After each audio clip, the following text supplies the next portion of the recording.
qarabsan, hol ochyapsan. O'z dardini kulgi ortiga bekitib, To'g'risi hayajonlanib qoldim. farzandni ilk tug'ilish davrida oladigan stresslar. Oynamiz. Kimnidir norozi qilmayapmanmikin? Chunki xat hujjatlarda ham baribir Dildora qilma degan ish qiladigan. Qo'shnilarim burnini sindirib qo'yganman.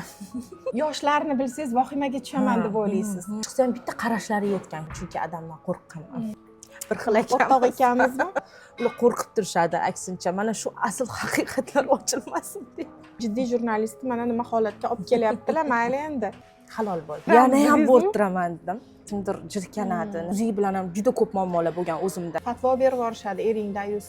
Bor Qachon fatvo huquqini oldingiz? Jirkanchi gaplar kelgan. Ayol joni bilan to'lagan, erkak puli bilan to'lagan u vaziyatni. Men o'zimga onalikdan baho bergan, 3 baho bergan bo'lardim.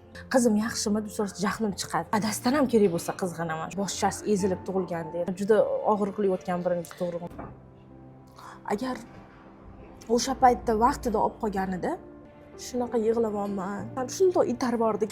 Uni yetkazib bera olmayman. Hech kimga hech narsani isbotlolmadim. Qo'rqinchli holatlar ham bor. Gapirishga qo'yishmadi. Itarib chiqarib yuborib eshikni yopib qo'yishdim. Sirg'alarini beryapti derazadan ko'rib turibman. Onani saqlaylikman, bolani bilan deyishgan.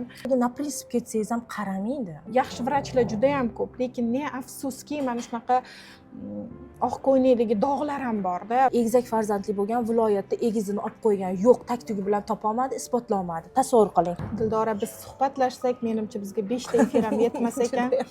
Qayta yana bir efir tashkil qilamiz.